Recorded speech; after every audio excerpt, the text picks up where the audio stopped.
अस्सलाम वालेकुम स्टूडेंट, आप देख रहे हैं बायोलॉजी लर्निंग।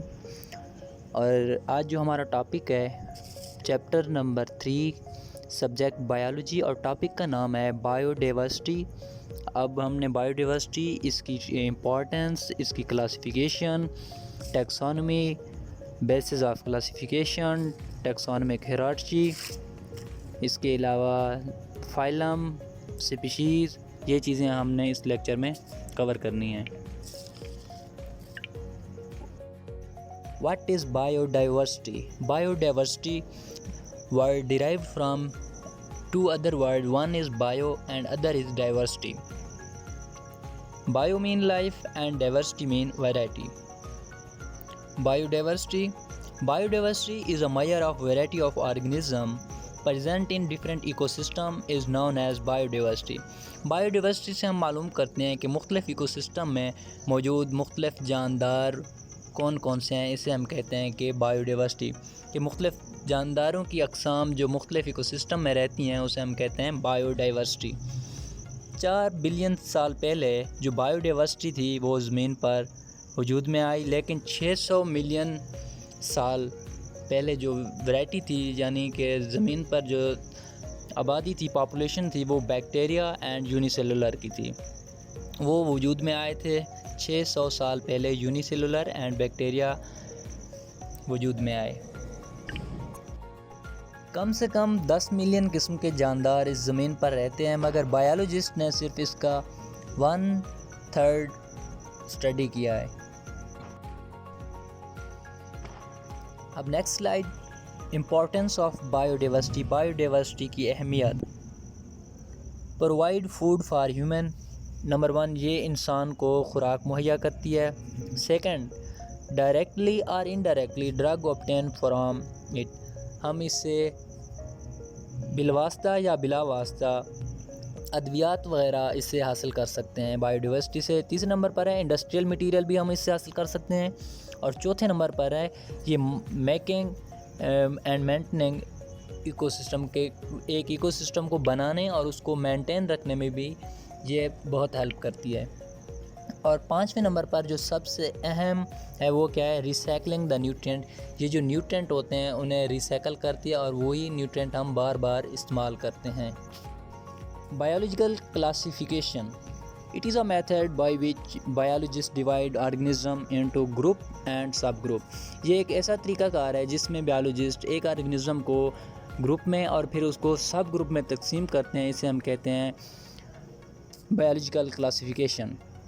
इसके बाद है टैक्सोनॉमी। टैक्सोनॉमी क्या है? Taxonomy deal with the classification of organism. ये किसी भी ऑर्गेनिज़म की क्लासिफिकेशन पर मुश्तमिल होती है। और जो इसके बाद है 3rd नंबर पर सिस्टमेटिक्स। सिस्टमेटिक्स क्या है? Systematics classification and also traces the evolutionary history of the organism. Systematics में एक तो क्लासिफिकेशन आ जाती है और दूसरे जो भी ऑर्गेनिज़म हैं उनका जो डेटा होता है, रिकॉर्ड होता है, वो भी इसमें शामिल हो जाता है। इसे हम कहते हैं सिस्टमेटिक्स। इसके बाद एम ऑफ क्लासिफिकेशन के कौन से एम्स हैं? तो नंबर 1 पर है determine similarities and difference among organism.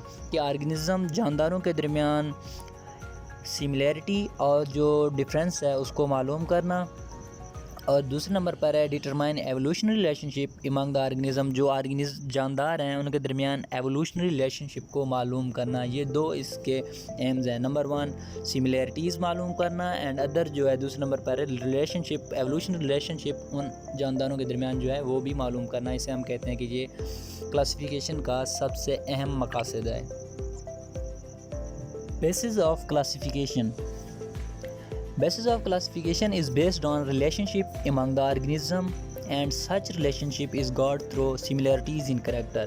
कि जो क्लासिफिकेशन की बुनियाद है वो इस चीज़ पर है कि वो जो रिलेशनशिप है ऑर्गेनिज़म के रिलेशनशिप की बुनियाद पर क्लासिफिकेशन की बुनियाद होती है। और वो हम रिलेशनशिप किस तरह हासिल कर सकते हैं? थ्रू सिमिलैरिटीज़ इन करैक्टर। अगर किसी भी जानदार के अंदर, स्पीशीज़ के अंदर सिमिलैरिटीज़ होगी तो वो करैक्टर जो हैं उनके सेम होंगे। For example, sparrow move closely related to pigeon than to insect। कि जो चिड़िया होती है वो ज़्यादा क्लोजली कबूतर से चिड़िया जो है वो ज़्यादा क्लोजली कबूतर से होती है, फिर उसके बाद इंसेक्ट से इसके करैक्टर जो होते हैं वो मिलते जुलते हैं। इसके बाद डिस्कस करते हैं हम taxonomic hierarchy. The group in which organism are classified are known as taxa. ऐसा ग्रुप जिसमें ऑर्गेनिज्म यानी जानदार को हम क्लासिफाइड करते हैं उसे हम कहते हैं टैक्सा। टैक्सा क्या होता है? जब हम किसी भी जानदार को ग्रुप वाइज क्लासिफाई करते हैं उसे हम कहते हैं ये एक किस्म का टैक्सा है। और बाद में जो टैक्सा होता है, taxa form a ladder called taxonomic hierarchy. जब ये टैक्सा बाद में एक लैडर दरख्त की तरह ये बनता है उसे हम कहते हैं कि ये क्या एक हायरार्ची है। ऑर्डर थर्ड नंबर पर related families, a group of related families make order. वो फिर क्या बनाती हैं? ऑर्डर बनाती हैं। Genus, a group of related species. Related species मिलकर जीनस बनाती हैं। और स्पीशीज़ जो होती है कंसिस्ट ऑफ सिमिलर ऑर्गेनिज्म, इसमें एक जैसे जो जानदार होते हैं वो आ जाते हैं। अब हम स्पीशीज़ की डेफिनेशन करते हैं, तारीफ़ करते हैं कि स्पीशीज़ है क्या। A species is a group of organism. Species जानदारों का एक ऐसा ग्रुप है which can interbreed freely among them and produce fertile offspring. Species जानदारों का एक ऐसा ग्रुप है जो एक साथ रहते हैं और आज़ादाना इंटरब्रीड कर सकते हैं और ऐसी औलाद पैदा करते हैं जो नेक्स्ट आगे जनरेशन प्रोड्यूस करे, उसे हम कहते हैं species. Thank you. Next video में मिलेंगे इंशाअल्लाह। अल्लाह हाफ़िज़।